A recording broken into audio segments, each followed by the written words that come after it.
Quando decidimos nos posicionar, passamos a travar novos níveis de guerra.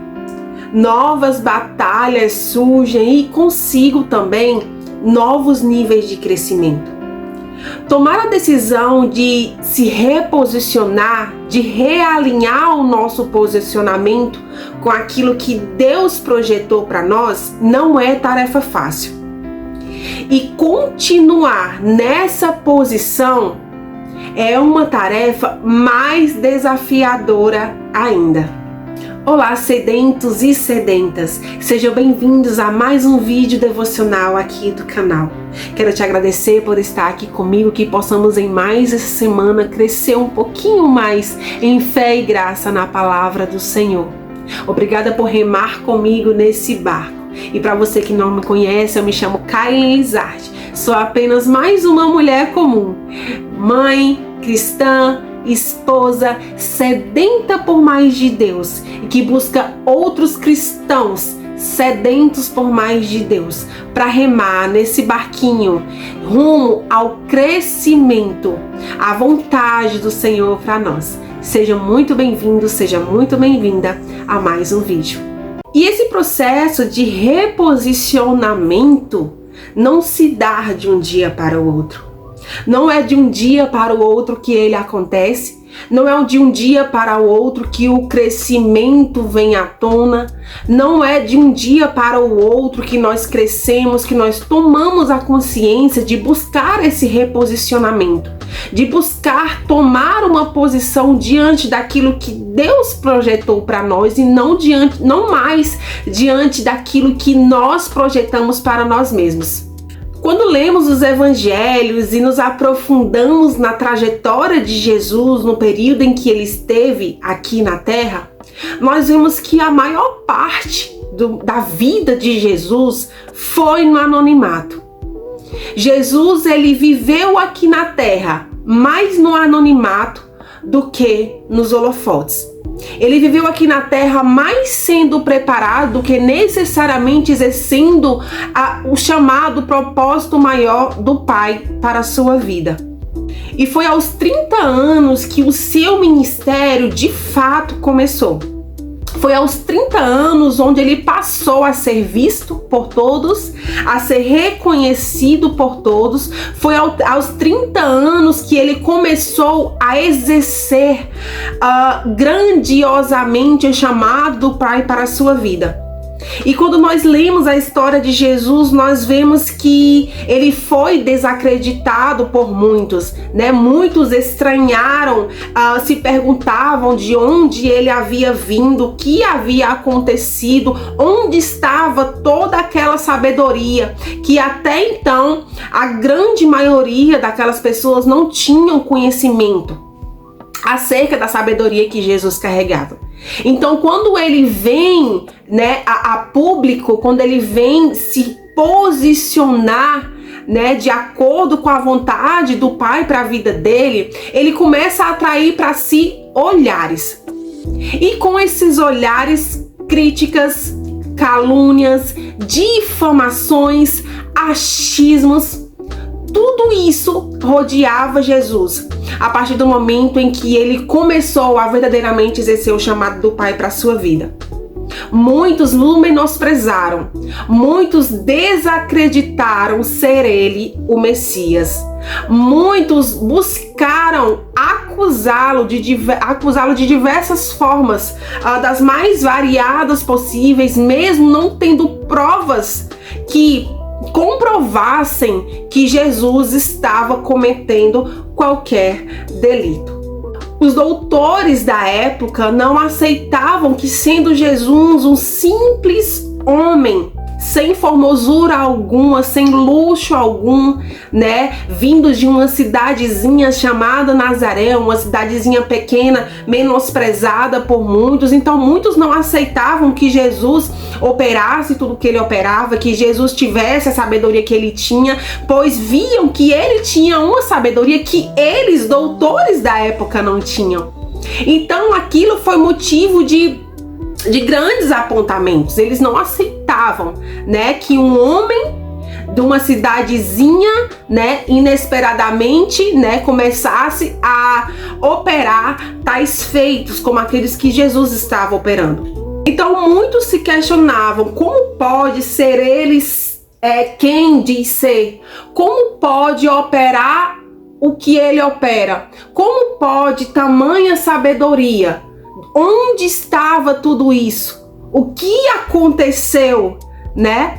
Então quando nós olhamos aqui para João capítulo 1 versículo 45, nós lemos: achamos aquele sobre quem Moisés escreveu na lei e a respeito de quem os profetas também escreveram, Jesus de Nazaré, filho de José. Natanael perguntou: Nazaré?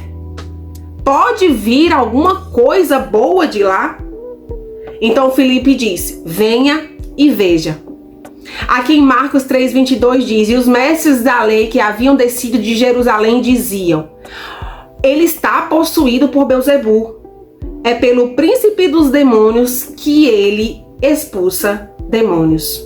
Em Marcos capítulo 6 versículo 2 vai dizer: quando chegou o sábado, começou a ensinar na sinagoga e muitos dos que o ouviam ficavam admirados. De onde lhe vêm estas coisas? Eles perguntaram. Que sabedoria é esta que lhe foi dada? E este poder para realizar milagres? Não é este o carpinteiro, filho de Maria e irmão de Tiago, José, Judas e Simão? Então quando Jesus começou a operar o seu chamado, nós vemos ele ser bombardeado com todo tipo de calúnia.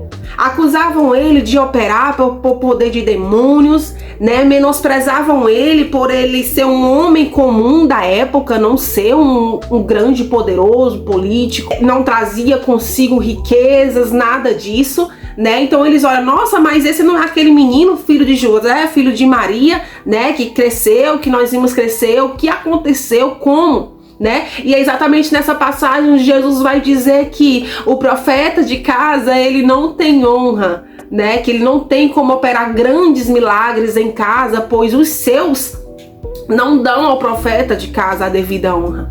Então Jesus ele passa a ser bombardeado por diversas falácias, passa a ser especulado por muitos de diversas maneiras.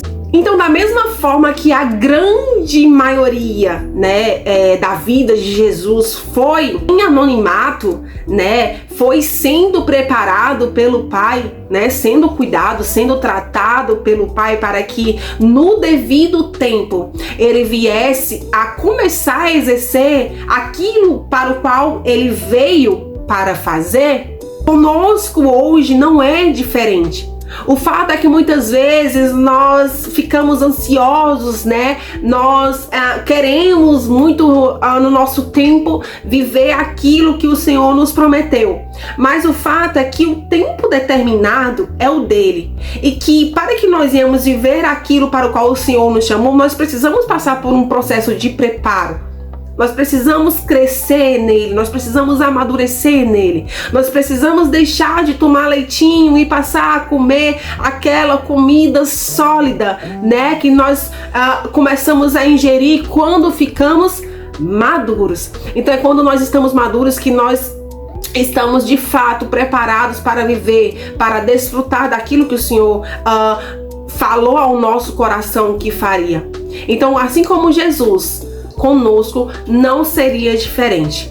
Precisamos viver o nosso processo de amadurecimento para só então viver a estação de dar frutos. Então nós vemos ali no Getsemane Jesus passar por uma angústia imensa, pois ele sabia exatamente o que lhe esperava.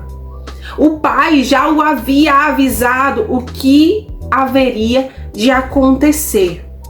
E aqui em Mateus 26:36 nós vamos ler um pouco sobre esse momento, sobre essa angústia que Jesus vivenciou e que em muitas fases da nossa caminhada com Cristo também nós vivenciamos esses processos de amadurecimento e saber muitas vezes o que nos aguarda e muitas vezes sofrer, né, com essa guerra entre alma e espírito, entre a nossa natureza humana e a nossa natureza espiritual.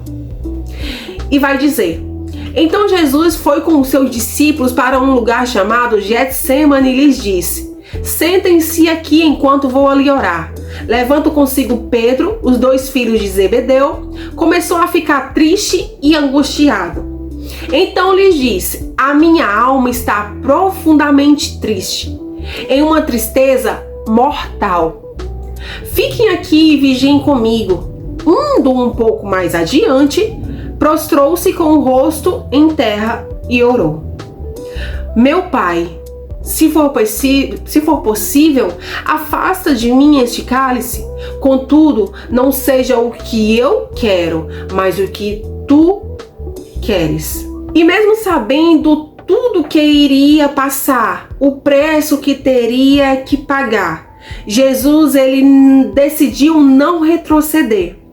Ele decidiu não ceder à vontade da sua carne, mas prosseguir no plano perfeito que o Pai havia traçado para ele.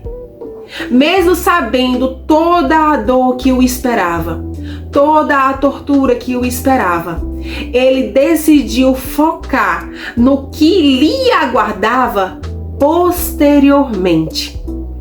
Ele entendia que a verdade precisava continuar sendo propagada. E para que essa verdade continuasse sendo propagada, ele precisava continuar firme no plano inicial. Ele precisava continuar perseverando. Ele precisava ser forte e perseverar até o fim, mesmo sabendo tudo que teria que passar. Mas ele decidiu focar no que realmente importava, que era na recompensa que o aguardava depois dali. Quando decidimos nos posicionar de acordo com o plano perfeito do Pai para nós, assim como Jesus, nós também enfrentamos diversas represálias do inferno. E o fato é que essas represálias, elas se dão de diversas formas. Mas o fato é que a pior de todas as guerras é aquela que enfrentamos aqui dentro, internamente. Aquela guerra que enfrentamos contra nós mesmos, contra a nossa própria natureza. Aquela natureza que quer insistentemente, a todo momento, olhar para trás. Aquela natureza que quer insistentemente, a todo momento, tentar nos fazer retroceder. Tentar nos fazer parar. Tentar nos impedir de continuar nos reposicionando aquilo que o Pai planejou para nós. As guerras constantes do nosso espírito contra a nossa alma, contra aquilo que pensamos, contra aquilo que sentimos, que muitas vezes não estão alinhados ao propósito real do Senhor para nós. Lutar contra isso constantemente requer perseverança, requer atitude e requer fé. Mas essas represálias que o inferno manifesta contra nós é um bom sinal. Se o inferno tem se levantado contra você, alegre-se, pois é um bom sinal. Pois um exército só se levanta contra o seu inimigo. Então, se o inferno está olhando para nós e dizendo: ele é nosso inimigo, ela é nossa inimiga, então nós estamos na direção certa. Porque o nosso intuito é andar alinhados com o plano do Pai para nós. E o inferno vai estar sempre contra os planos do Pai para nós. E é nesse momento de constante guerra, onde nós somos constantemente atacados pelo exército inimigo, que nós entendemos o real significado da palavra perseverança. É no meio da guerra que nós vivemos o real significado dessa palavra e a importância dessa palavra. Porque quando você está no meio de uma tempestade, você tem duas opções: sucumbir ou nadar enquanto você estiver forças. Então, numa guerra você tem duas opções: se entregar ao exército adversário ou lutar e continuar lutando, perseverando, sem desistir até o fim. Aqui no livro de Tiago, capítulo 1, versículo 2, nós vamos ler: meus irmãos, considerem motivo de grande alegria o fato de passarem por diversas provações. Assim vocês saberão que a prova da sua fé produz perseverança. No entanto, a perseverança deve ter ação completa, a fim de que vocês sejam perfeitos e íntegros, sem que lhes falte coisa alguma. O fato de não retroceder diante do nosso posicionamento, do direcionamento do Senhor para nós, o fato de não retroceder diante das represálias, faz com que a perseverança ela tenha essa ação completa que fala aqui em Tiago 1:2. Ou seja, em outras palavras, não adianta perseverar só por um pouquinho de tempo. Para que a sua perseverança ela tenha ação completa, você precisa continuar perseverando até o fim. Ou seja, enquanto houver fôlego em seus pulmões, vida em seu coração, continue perseverando. Persevere até o fim e você receberá a recompensa grandiosa. A palavra nos garante grande recompensa se nós continuarmos firmes até o fim, perseverantes no nosso posicionamento em Deus, no nosso reposicionamento com o plano perfeito de Deus para nós e com a nossa fé. Aqui em Mateus capítulo 24, versículo 12, nós vamos ler: por causa do aumento da iniquidade, o amor de muitos esfriará, mas aquele que perseverar até o fim será salvo. Apocalipse capítulo 2, 26: aquele que vencer e fizer a minha vontade até o fim, darei a ele autoridade sobre as nações. Em Hebreus 10, 35: por isso, não abandonem a confiança que vocês têm. Ela será generosamente recompensada. Portanto, vocês precisam perseverar, de modo que depois de terem cumprido a vontade de Deus, recebam o que Ele prometeu. Pois em breve, muito em breve, aquele que vem virá e não demorará. Mas o meu justo viverá pela fé. Contudo, se retroceder, não me agradarei dele. Nós, porém, não somos dos que retrocedem para a destruição, mas dos que têm fé. Então a palavra do Senhor para nós essa semana é essa: que continuemos firmes no propósito do Senhor para nós. Continue firme no propósito do Senhor para a sua vida. Continue firme naquilo que Ele colocou no seu coração. A palavra de Deus diz, como nós acabamos de ler, que há recompensa para aqueles que perseveram. E que o Senhor não tem nenhum prazer naqueles que retrocedem, naqueles que abandonam a fé, que abandonam a palavra que o Senhor colocou no seu coração, para olhar para trás, para olhar para o seu passado, para olhar para aquilo que deixou para trás ou que deveria ter deixado para trás. Há para aqueles que permanecem firmes até o fim, perseverando em fé, em graça, uma recompensa que a traça não corrói, que não é consumida pelo ferrugem, que a terra não pode destruir, que o sol que nada pode destruir. Uma herança, uma recompensa que não acaba jamais. E essa recompensa ela está reservada para nós, se nós decidirmos continuar perseverantes, se nós decidirmos continuar olhando para o que realmente importa, o plano perfeito de Deus para a nossa vida. Cada um de nós temos um plano perfeito traçado pelo Senhor. Cabe a nós buscarmos entender qual é o plano perfeito de Deus para a minha vida. Para qual propósito eu nasci, para o que o Senhor me chamou, o que o Senhor tem planejado para mim. Essa iniciativa precisa partir de nós. Essa iniciativa precisa partir de nós. Nós precisamos tomar a atitude de nos achegarmos ao Senhor.